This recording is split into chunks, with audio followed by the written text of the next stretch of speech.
વિદ્યાર્થી મિત્રો, એકમ 3 નૂતન વિશ્વ તરફ પ્રયાણ. અગાઉ આપણે 13મું પ્રકરણ જોયું અને ત્યાર પછીથી આ ત્રીજું પ્રકરણ નૂતન વિશ્વ તરફ પ્રયાણ, નવા વિશ્વ તરફ જઈ રહ્યા છે. તો એના માટે સૌથી પહેલાં બે વિશ્વયુદ્ધો વચ્ચેનું વૈશ્વિક પ્રવાહો. બે વિશ્વયુદ્ધો એટલે પહેલું વિશ્વયુદ્ધ 1914થી 1918, બીજું વિશ્વયુદ્ધ 1939થી ઈસવીસન 1945, કે જે 20 વર્ષનો સમયગાળો છે. અને એ 20 વર્ષના સમયગાળાની અંદર કેટલીક એવી ઘટનાઓ ઘટી કે જે બીજા વિશ્વયુદ્ધ તરફ દોરી જાય છે. પહેલા વિશ્વયુદ્ધ પછીથી લોકોની આર્થિક અવદશા થઈ. એને સુધારવા માટે તત્કાલીન સરકારો નિષ્ફળ ગયેલી. લોકોને લોકશાહીમાંથી વિશ્વાસ ઉઠી ગયેલો. કેટલાક દેશોની અંદર સરમુખત્યારશાહીનો ઉદય, અને એ સરમુખત્યારશાહીનો ઉદય એ જ દ્વિતીય વિશ્વયુદ્ધનું સર્જનાત્મક પરિબળ બને છે. જે કોઈક એ 20 વર્ષના તબક્કાની અંદર ઘટનાઓ બની શકી, એ ઘટનાઓના સંદર્ભની અંદર આપણે જોવાનું છે.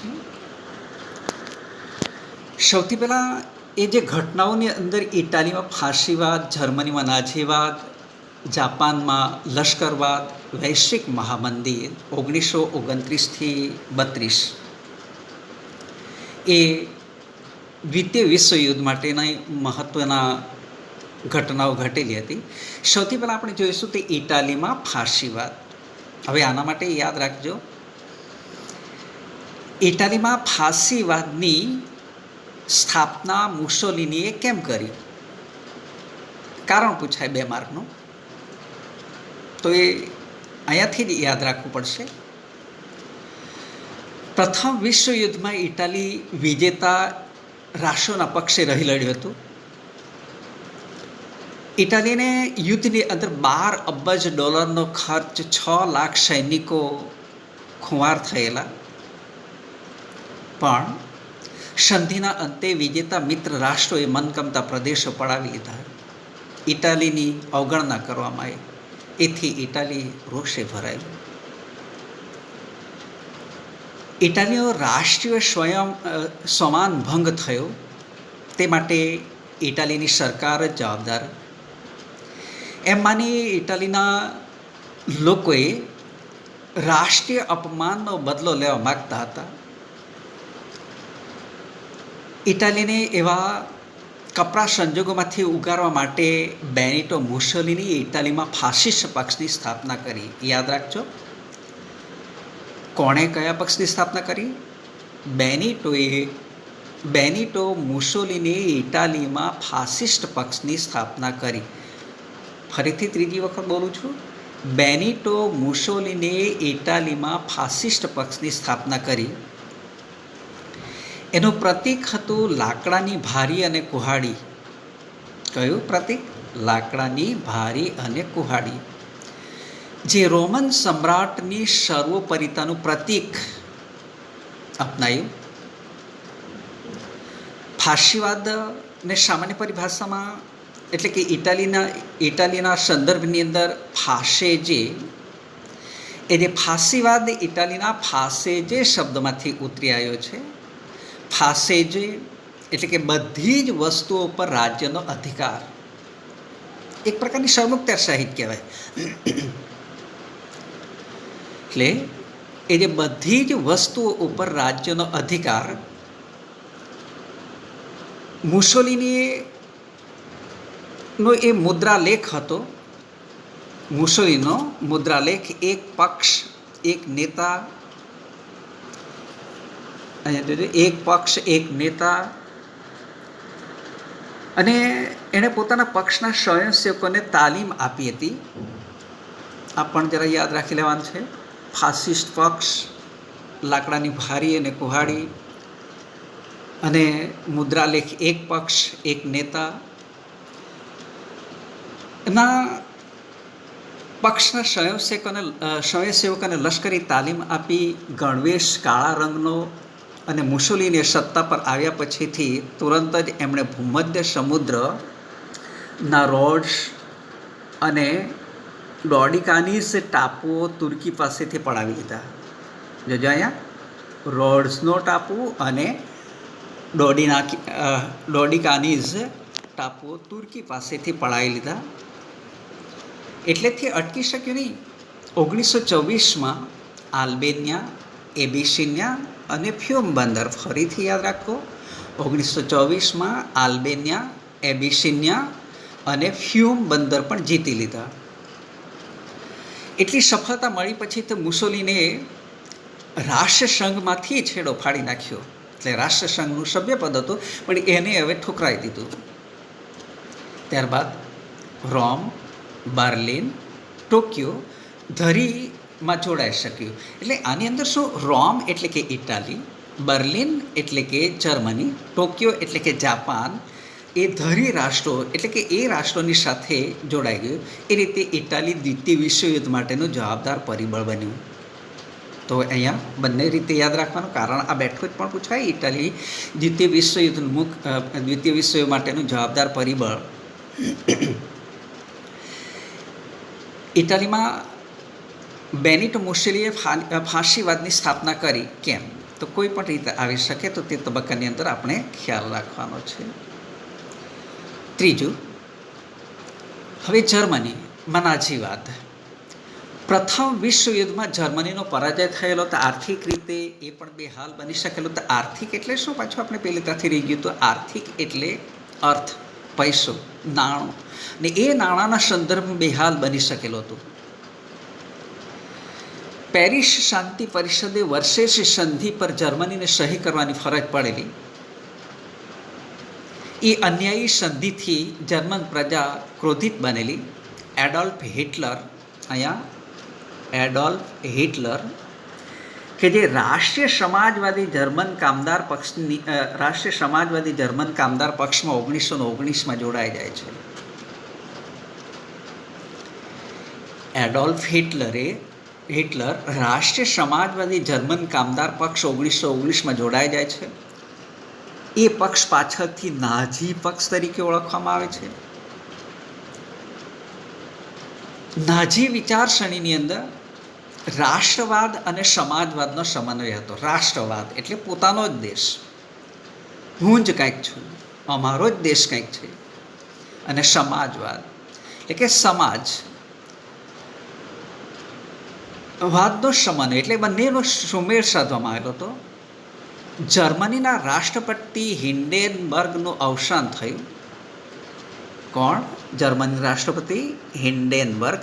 વિકલ્પોની અંદર ખાલી જગ્યા, ટૂંકા પ્રશ્નો જોડકાની અંદર ગમે ત્યાં પૂછે એટલે આપણે યાદ રાખવાનું.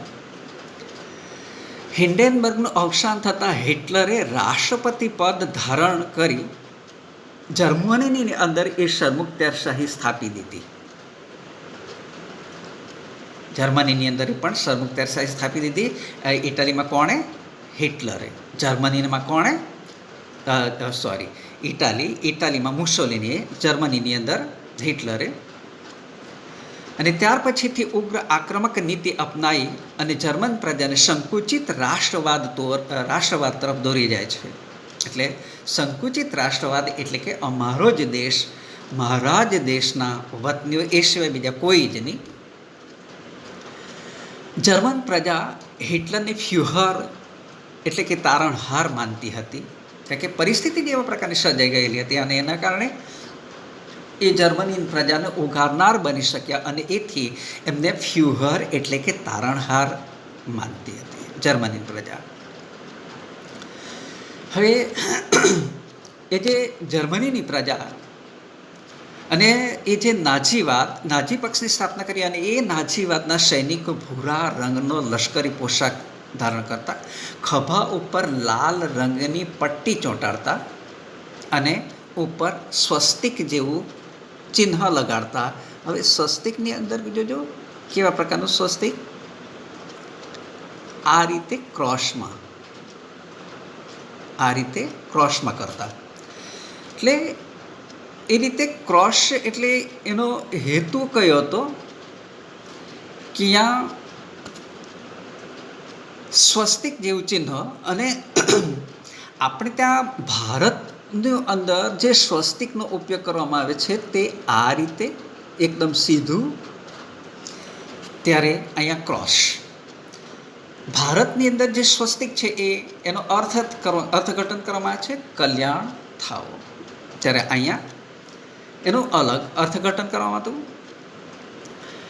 કે સત્તા પર આવતાની સાથે જ હિટલરે એક હથુ સત્તા અને યુદ્ધપ્રિય સ્વભાવ સ્પષ્ટપણે જોવા મળ્યો હતો. એનું મુખ્ય કારણ, મુખ્ય ધ્યેય જર્મનીની અંદર એક મહત્વની સત્તા તરીકે ઉદય. નીતિ નિયમોનું લક્ષ્ય જર્મન, અહીંયા નીતિ નિયમોનું લક્ષ્ય જર્મન જાતિના શુદ્ધિકરણના નામે યહૂદીઓ, જીપ્સીઓ અને માનસિક રીતે વિક્ષિપ્ત એટલે કે અસ્થિર વ્યક્તિઓનો નાશ કરવાનું હતું. હવે અહીંયા કેવા પ્રકારની નીતિ અપનાવી હતી કે જર્મન પ્રજા સિવાય યહૂદીઓ, જીપ્સીઓ, માનસિક રીતે વિક્ષિપ્ત એટલે કે અસ્થિર મગજના હોય એવી વ્યક્તિઓનો નાશ કરવો. અને બીજા વિશ્વયુદ્ધના અંત સુધીની અંદર અસંખ્ય એવા યુરોપિયન યહૂદીઓએ જીવ ખોયા, જેને હોલોકાસ્ટ એટલે કે નરસંહાર તરીકે ઓળખવામાં છે. હોલોકાસ્ટ એટલે કે માનવ સંહાર અથવા તો નવસંહાર તરીકે ઓળખવામાં આવે છે. જીવતા ને જીવતા યહૂદીઓને હોમી દેવામાં આવતા હતા, એને જ આપણે હોલોકાસ્ટ એટલે કે નરસંહાર અથવા તો માનવ સંહાર તરીકે ઓળખી શકીએ છીએ. હિટલરનો વિસ્તારવાદ, પાડોશી દેશો સાથેનો લશ્કરી પગલાં અને ચોક્કસ જૂથનો નાશ કરવાની નીતિ જ એ બીજા વિશ્વયુદ્ધ તરફ દોરી જતા એ મહત્વનું કારણ બને છે. હવે અહીંયા યાદ રાખજો એ પણ કયું કારણ? હિટલરનો વિસ્તારવાદ, પાડોશી દેશો સાથેના લશ્કરી પગલાં અને ચોક્કસ જૂથને નાશ કરવાની નીતિ એ બીજા વિશ્વયુદ્ધ તરફ દોરી જતા મહત્વના પરિબળો કે મહત્વના કારણોની અંદર સમાવેશ થઈ શકે છે. હવે આને આપણે ટૂંકમાં યાદ રાખવા માટે ઇટાલી અને જર્મની. ઇટાલીમાં ફાશીવાદ, જર્મનીમાં નાઝીવાદ. ઇટાલીમાં ફાશીવાદ એટલે શું આપણે ખ્યાલ રાખવાનો?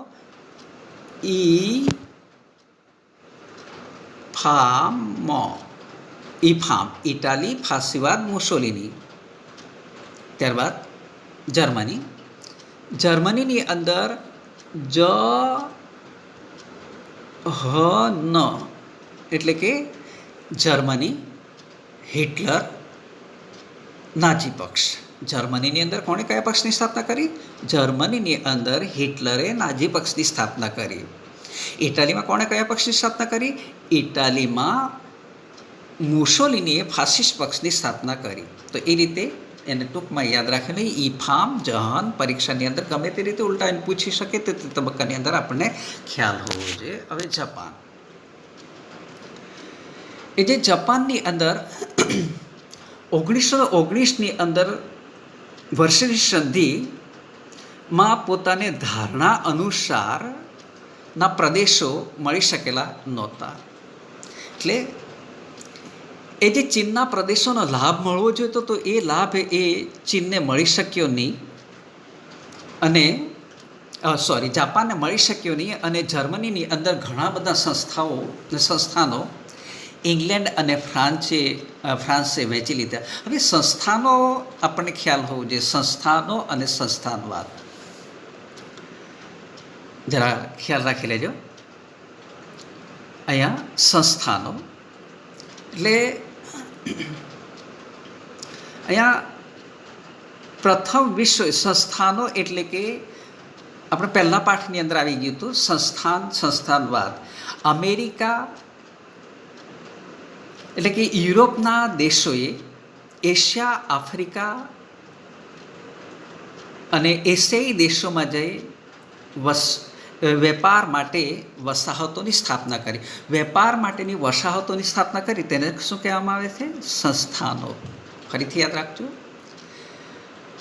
યુરોપના વેપારીઓએ એશિયા, આફ્રિકા અને અન્ય દેશોમાં વેપાર માટેની વસાહતોની સ્થાપના કરી તેને સંસ્થાનો કહેવામાં આવે છે. હવે સંસ્થાનવાદની અંદર એ જ રીતે પાછું કે યુરોપના વેપારીઓએ એશિયા, આફ્રિકા ખંડોમાં વેપાર માટે વસાહતોની સ્થાપના કરી તેના પર રાજકીય, આર્થિક, લશ્કરી વર્ચસ્વની સ્થાપના કરી તેને સંસ્થાનવાદ કહેવામાં આવે છે. હવે એ રીતે જર્મનીની અંદર એ જે સંસ્થાન ખાસ કરીને ઇંગ્લેન્ડ અને ફ્રાન્સ, જર્મનીના ભાગે જે સંસ્થાન આવેલા તે ઇંગ્લેન્ડ અને ફ્રાન્સે વહેંચી લીધા. જાપાનને એથી અસંતોષ થયો અને 1921-22માં વોશિંગ્ટન ડીસી એટલે કે અમેરિકાની રાજધાની, ઇંગ્લેન્ડ અને અમેરિકાના નૌકાદળના માત્ર 35% નૌકાદળ રાખવાની દરખાસ્તને જાપાને ના છૂટકે સ્વીકારવી પડી. માત્ર 35% નૌકાદળ રાખવાની સંધિ સ્વીકારવી પડી. સખાલિન અને સાઇબિરિયા ટાપુ ખાલી કરવા પડ્યા. એથી જાપાનનો યુવા વર્ગ એ નારાજ થયો અને સમય દરમિયાન જાપાનની અંદર ચૂંટણીઓ થઈ. ચૂંટણીઓ થતાની સાથે લશ્કરી ઢબના શાસનની તરફેણ કરતા પક્ષોને સ્પષ્ટ બહુમતી ચૂંટણીઓ મળી શકી. એટલે જાપાનની અંદર એ પણ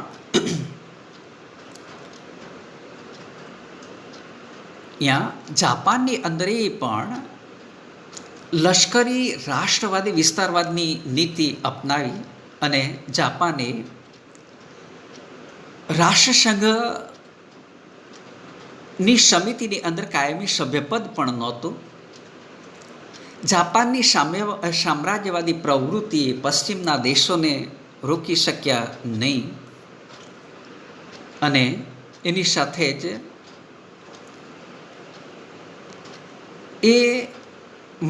જાપાને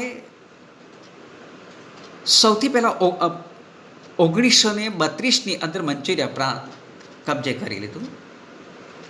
એટલે લશ્કરી તાકાત એમણે પણ ચાલુ કરી દીધી અને 1932ની અંદર મંચુરિયા કબજે કરી લીધું અને મંચુકો સરકારની સ્થાપના કરી 1932. ત્યાર પછીથી જાપાને કોરિયા, મંગોલિયા, શાન્ટોંગ જેવા પ્રદેશોએ પણ કબજે કરી લીધા અને જર્મની તેમજ ઇટાલી સાથેના સંબંધો, એટલે એ જે જર્મની અને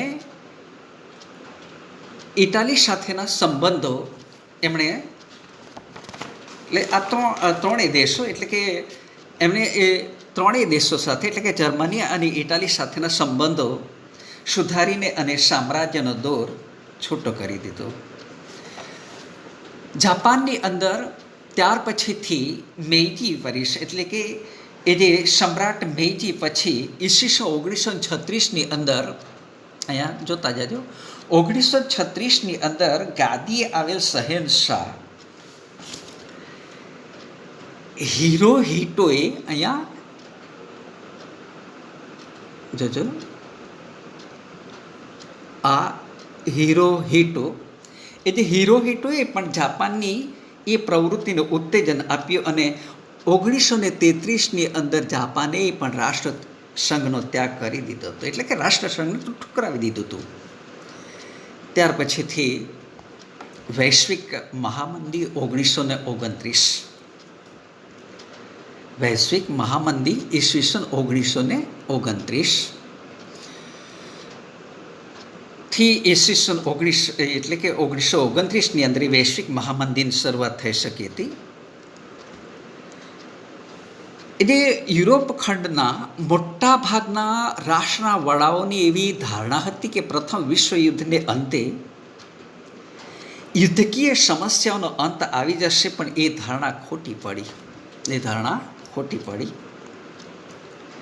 એકાએક અમેરિકાના વોલ સ્ટ્રીટ બજારની અંદર ઘણા બધા શેર વેચવામાં આવતા, શેરની કિંમતમાં ઘટાડો થઈ ગયો. ક્યાં આગળ?